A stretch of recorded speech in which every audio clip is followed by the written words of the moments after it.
E aí, tudo bem? Tô aqui pra falar de Flamengo e Vitória e... Meu Deus, que amasso. Bah, é louco. Só antes de começar, eu quero pedir pra tu deixar o like, se inscrever pra ajudar o canal. É nóis, tamo junto e bora pro vídeo. Vamos lá, o Flamengo meteu 8-0 no Vitória. Essa é a maior goleada da história do Brasileiro de Pontos Corridos. As maiores goleadas eram 7-0, tinha 7-1. O Vasco tinha metido a terceira maior goleada fora de casa, quando fez contra o Vasco. Peraí. Nossa, meu Deus, tá torto. Quando fez 6-0 no Santos, o Vasco tinha feito a terceira maior goleada da história do Brasileirão de pontos corridos fora de casa. O Flamengo faz a maior goleada em geral. Repete um feito de 81, se eu não me engano, que também tinha feito aplicado um 8-0, só que eu não lembro que time, acho que foi em Fortaleza, uma coisa assim, acho que era. Sim, absurdo. Os gols do Flamengo foram aos 2 minutos do Lino, daí o Pedro aos 3, Rascaeta aos 34, Pedro aos 47, Lino aos 50, Luiz Araújo aos 54, Pedro aos 59 e Bruno Henrique aos 81 de pênalti. Esse foi o único gol que eu vi. Eu comecei a olhar o jogo aos 30 e poucos minutos, quando foi ter o gol de pênalti. Eu olhei até o final, não aconteceu mais muita coisa. Acho que eu pé frio, né? Porque pé frio não torço pro Flamengo, né? Mas eu comecei a olhar o jogo, só saiu mais o gol do Flamengo de pênalti, depois não saiu mais nada. Na real que eu não sou flamenguista, longe disso, eu sou gremista.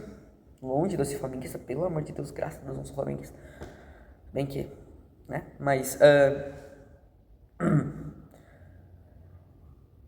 quando tava, tipo, quando saiu o oitavo gol, o cara tava, então faz uns 10-0, tá ligado? Eu queria uma goleada mais histórica, já tá histórico, faz mais histórico ainda, tá ligado? Eu queria que fosse 10-0, 11, 12-0, tá ligado? Eu queria que fosse isso. Mas sendo gremista, eu tô assustado porque o próximo jogo do Flamengo é contra o Grêmio, dia 31 de agosto. E se o Grêmio vier apresentando o que tá apresentando, se o Flamengo manter esse nível, a gente vai tomar uns 10-0. Porque o Flamengo, na minha opinião, o Grêmio é pior que o Vitória. O Vitória hoje é melhor que o Grêmio. Eu acho que não tem nem muita discussão, né? O Grêmio não joga nada, o Grêmio não tem jogado, o Grêmio não tem nada. O Grêmio não tem nada. O Grêmio empatou em casa com o Ceará. Perdeu pro Sport. Ganhou no Atlético numa sorte absurda, porque se não fosse uma sorte, o Grêmio era pra ter tomado 3-0 do Atlético. Se o Atlético não fosse incompetente de não conseguir ganhar do Grêmio, os caras não conseguem ganhar do Grêmio, os caras não conseguem ganhar do Grêmio, é loucura. Mas eu sinto que essa goleada não foi só pro futebol jogado, porque um é muito superior ao outro. Claro, o Flamengo é muito superior à Vitória, mas não é uma disparidade de 8-0. É tipo assim, eu acho que foi por causa mais de um abalo psicológico que os jogadores, eles tomam, o Vitória toma 2 gols em 3 minutos de jogo. Eles tomam um gol aos 2 minutos do Lino e aos 3 minutos do Pedro. Aí eles ficaram abalados, tipo assim, meu Deus, o que aconteceu? Maluco, o que aconteceu? São 2 gols em 3 minutos. Eles ficam abalados, eles não sabem o que fazer, eles ficam perdidos. E daí que eles tomam mais 6 gols, essa goleada histórica. Se fosse um jogo normal, que sei lá, o Flamengo faz o primeiro gol aos 15, 20 minutos, eu acho que seria mesmo assim uns 3 ou 4-0. Mas isso seria normal. 8-0 foi muito mais por causa do psicológico, os caras estavam abalados depois dos 2 primeiros gols. E por isso saíram tantos gols. O Lino tinha 9 jogos pelo Flamengo. Tinha uma assistência, nenhum gol, um pênalti perdido, se não me engano ainda. Nesse jogo, tem 5 participações em gols, 3 assistências e 2 gols. Ou seja, ele vai de 9 jogos, 1 assistência, para 9 jogos, 2 gols e 4 assistências. Sim.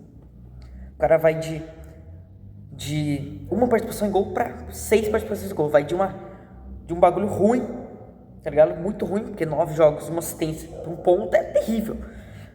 Para 10 jogos, 6 participações em gols, que é muito bom, tá ligado? Sim. Essa goleada, por mais que eu tinha dito que seja psicológico, também tem um toque de quanto o futebol brasileiro tá ficando disparelho, cara. Cada vez mais alguns clubes estão ficando mais profissionais e outros clubes estão ficando para trás. Essa é a realidade. Se vários clubes não se ajeitarem, daqui a alguns anos só vai dar Flamengo, Palmeiras e Botafogo. Já tá dando praticamente só eles. Daqui a alguns anos vai ser cada vez mais só isso. Vai ser muito difícil ver alguma coisa diferente que isso. Flamengo, Palmeiras, Botafogo e talvez, sei lá, quem dá pra colocar aí? Acho que é isso, né? Nem tem muito mais. Cruzeiro talvez consiga se organizar, mas, né? Os times precisam se organizar. O Corinthians tá com 2,3 bilhões de dívida. O Atlético tem 2 bilhões de dívida. Outros clubes tem um monte. O Grêmio, cara, o Grêmio tem, meu time, né, o Grêmio tem 150 milhões de dívidas, no bagulho assim. O Bordeaux foi rebaixado para a quarta divisão inglesa, para a quarta divisão francesa por causa de uma dívida de 150 milhões. Eles foram rebaixados. O Grêmio com 150 milhões de dívida, o Grêmio é apenas a 13ª maior dívida do Brasil. É loucura, cara. As dívidas do Brasil são absurdas. O Bordeaux com 150 milhões de dívidas, em reais, se não me engano mesmo. Eles caem para a série deles, eles estão falidos, eles caem para a série, eles são qual que é a palavra? Meu Deus. Eles são não é banidos, é punidos, caindo para a quarta divisão. Acho que não sei se eles caíram, acho que caíram, né? O Grêmio com 150 milhões é quase que um exemplo de gestão. É loucura, cara. O Grêmio, enquanto um clube na França, na Europa, ele é punido por 150 milhões de dívida, no Brasil é quase um exemplo de gestão. Não é um exemplo assim magnífico de gestão, mas assim, 150 milhões de dívida é quase inexistente, por incrível que pareça. O Juventude é um exemplo de gestão, ele tem 30 milhões de dívida. Isso é um exemplo de gestão. É loucura, cara. É loucura. O futebol brasileiro, como a aceitação de dívidas do futebol brasileiro é absurda. O Corinthians tem 2,3 bilhões de dívida. O Inter tem quase 1 bilhão de dívida. É absurdo, cara. Eu acho que eu confundi os valores. Acho que o Grêmio tem, na verdade, 300 milhões mais ou menos de dívida, que é o que o Bordeaux tinha e por isso que é baixado. Mas não deixa de ser absurdo. É mais absurdo ainda, na verdade. É loucura, cara. É loucura como que a gente aceita, como que no Brasil é aceitável ter uma dívida gigante. Não é normal, cara. Não é normal um clube ter 2,3 bilhões de dívidas. O Grêmio ter 300 milhões não é normal. Isso não é normal, cara. Cada vez mais assim. Eu perdi um pouco, né? Eu tava falando sobre a disparidade do futebol brasileiro, acabei indo pras dívidas, mas é que eu precisava falar disso. Tá muito grande a dívida dos brasileiros. Mas tá muito disparado o futebol brasileiro. O time precisa se organizar. O Carille foi demitido. O Carille, que é conhecido por vencer por placares magros, né? Não marca muitos gols, mas consequentemente não toma muito. Tipo, vence por 1-0, no máximo 2-1. Toma 8 gols do Flamengo. Conseguiu cumprir bem o que ele queria fazer, ó. Tomar poucos gols, ó. Cara, é impressionante como o Carille consegue treinar. Tem alguns treinadores que não sei como consegue treinar na Série A ainda. Mano Menezes, treina no Grêmio. O Grêmio não tem uma tática, o Grêmio não tem uma jogada ensaiada. É o Carille, que é time Série B, Série C. Que mais? Tem vários aí. Deixa eu pensar outro. Cara, me fugiu na memória agora o treinador. Que isso?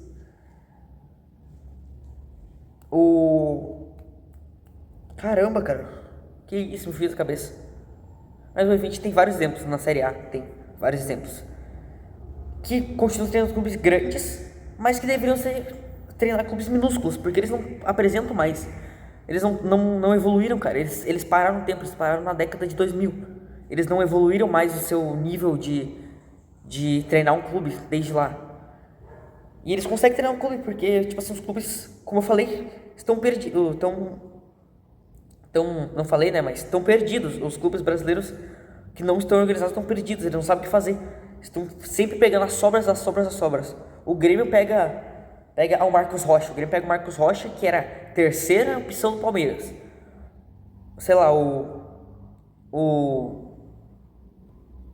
Meu Deus, eu tô mal de exemplo hoje, hein? Caramba, cara, eu tô mal de exemplo. Vou pegar o do Grêmio de novo, porque é o Grêmio que eu consigo pensar, porque é o meu time. O Grêmio pega o Lucas Esteves, que tava no Vitória, era ex-Palmeiras, e Vitória, dele pro Grêmio. Não fez nada demais. Na verdade, foi bem mal. Tá ligado? O Grêmio, diversos clubes pegam as sobras dos grandes, que conseguiram se estruturar porque esses clubes não conseguiram se estruturar antes. Agora estão tendo que pegar as sobras dos clubes que conseguiram, que é Palmeiras, Flamengo, Botafogo, como eu falei, e talvez o Atlético Mineiro, mas o Atlético Mineiro que veio o Edenilson, a gente pegou o Edenilson, cara, o Edenilson, que é Edenilson, cara. Tu pega o Grêmio 2000 pra trás, tu diria que um jogador nível de Edenilson jogaria no Grêmio, fora os Grêmios dos anos que caíram, né? O Edenilson jogaria no Grêmio, cara. O Edenilson, cara. O que o Edenilson fez? Ele é simplesmente porque é o que tinha pro Grêmio contratar na época, que era uma sobra do Atlético Mineiro. Era pra ser uma análise sobre. Esse vídeo era pra ser uma análise sobre Flamengo e Vitória. Falei um pouquinho sobre Flamengo e Vitória, acabei falando mais sobre a situação do futebol brasileiro. Mas obrigado por quem assistiu até aqui, quem assistiu o vídeo. Não esquece de deixar o like, se inscrever para ajudar o canal. Obrigado e até a próxima. Tchau.